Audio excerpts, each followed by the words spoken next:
15 rounds is a long time, Mr. Roberts. Make it short, then.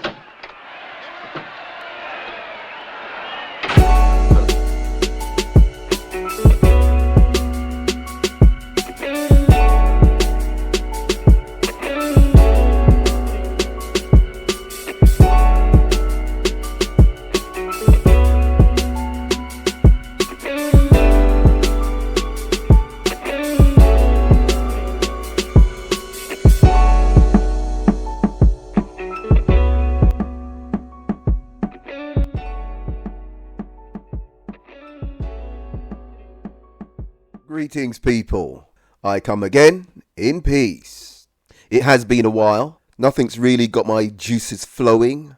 It's been a bit dry. But I have noticed a worrying pattern with the boxing press conferences. What's wrong with these guys? First we had David Adelaide and TKV, Jamie Shakiva, if that's how you pronounce it. They're all wrapped up with this I want to be a gangster roadman bad boy.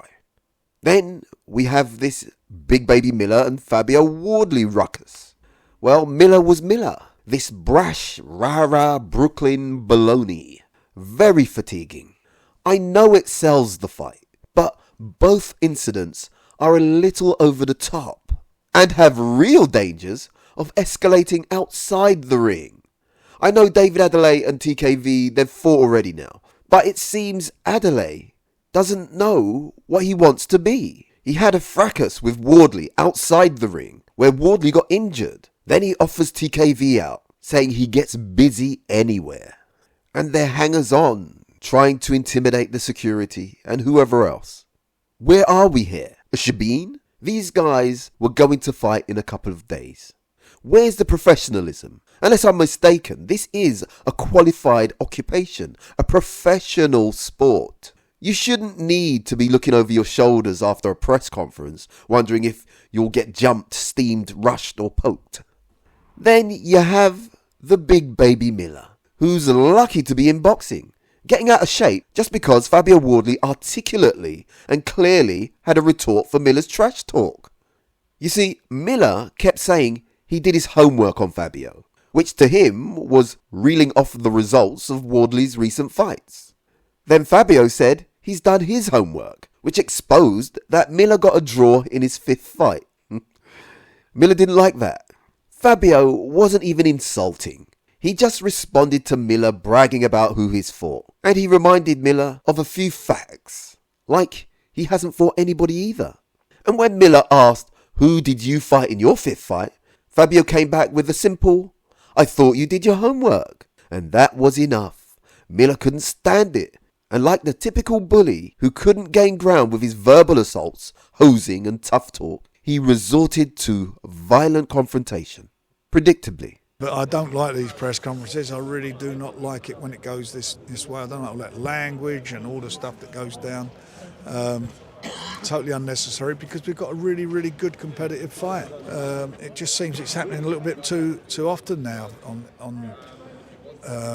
on some of these press conferences, and it needs to stop. We like to see all this rubbish, they think it is unnecessary. As Frank rightly said, we don't need any of that crap. And he's the promoter. Even he's saying it's too much now. It needs to stop. And you can bet a man with his acquaintances, let's say, knows all too well when it's going too far. These guys are boxers. Men. How old are these guys? They are like excessively nourished infants. Miller's about 36, isn't he? Adelaide 28. I mentioned those two because they are the main protagonists in the recent presses. A consistent theme that comes out of their mouth in their altercations is, "You don't know who I am," or "You're not built like that, you're not tougher than me, you know where I'm from, I'm tougher, I'm this, I'm that, I'm tough, you're not as tough as me." Oh dear, yada yada yada. Anybody would think toughness is a prerequisite for living in New York or London. It's not. Most people go around with their heads down, getting on with what they have to do. There's probably tougher people in Plumpton, Crapstone and Boggy Bottom. Honestly, come on. It's shallow and cringy to me. Toughness is mental, and it comes in many different forms and places and can be fleeting. I think it must be a way these men deal with their nerves. A sort of coping mechanism, maybe. I don't know. But it's boring now and over the top. They are paid to fight in the ring, and they still act like they are adolescent bandoleros. What examples do they set for young men and women in their respective neighbourhoods? Turf, manor, plot, ends. They're on TV, so young people will know them in their vicinity.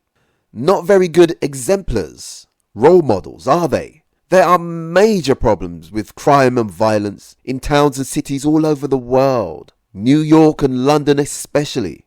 Why would grown men who come from these places perpetuate a stereotype that they are in a unique position to burst, rupture, and replace with a positive one? They are paid professionals who have responsibilities not only to boxing but to themselves and also their communities. People are trying to promote boxing as a way to get young people to focus their aggression and energies in the ring, and these dunces are dismantling that idea. Lowering the tone is an understatement. David Adelaide, he's from Ladbroke Grove apparently. Well, Ladbroke Grove has had its problems over many decades, way before these men were born. But it's calmed down a bit now, mainly due to the massive gentrification push, which is good and bad, but that's a different story. Let's be honest, you find what you want to find in your environment. Grove's more known for bougie chicks, miniature canines, bohemianism, and swanky wine bars. That's South and North Kent. I love it. Come to your senses, darling, please. You know, people who are really dangerous do not make that much noise. Adelaide is a university graduate, for goodness sake. Stop the ghettoism and the wannabeism. Get your mind right and concentrate on your career, your trade, your job. David Adelaide needs to buckle down and focus on his boxing skills. Adelaide's fight with TKV was terrible, and if he didn't hit TKV illegally, he was on his way to an emphatic loss. Adelaide has got power and decent speed. Dangerous left hook. But he doesn't set the shots up and puts a lot into every punch, which makes them easier to see. And as he goes up in class, he'll be taken into deep waters, where his stamina will be tested if he doesn't get rid of his opponent early. And as for Miller, he comes across as a lost cause. He really does. Everybody is redeemable, I suppose, but he just keeps getting into trouble.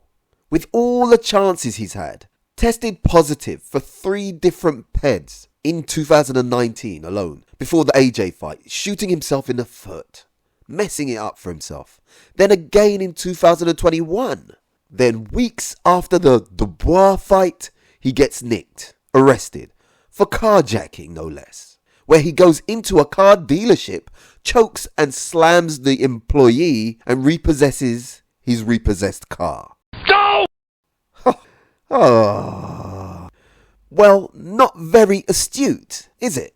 How far did he think he'd get in what now would be a stolen car from the very people who have all his details and his information? Pure emotion, no rational perception, no restraint, loose cannon behaviour. We can tell by his past debacles that he lacks something in his thinking process, in his analytical mechanism. Some components are missing, absent, mislaid. Clearly, his sharp tongue doesn't mean he's clever. I do think he has a good chance of winning with his weight and pressure. It's a tough fight for Wardley, but he too can pull it off, and he's at home, in his own backyard. But then again, that can heap pressure on him. We've seen it already, where people fight in their own backyards and lose because of pressure and distractions. If Gerald Miller gets through his drug testing, I think it'll be a good night. Anyway, thanks for listening. Sorry I'm a bit bunged up, but remember, choose life. Thank you. And I'm telling you guys, when you leave this joint, keep your chin up. Of course, it's a smart thing to keep your left shoulder up along the lip, too. But whatever you do, don't go in for nothing shady. Stay kosher. remember, you'll always come out on top with honesty, industry, and good hard right at the button.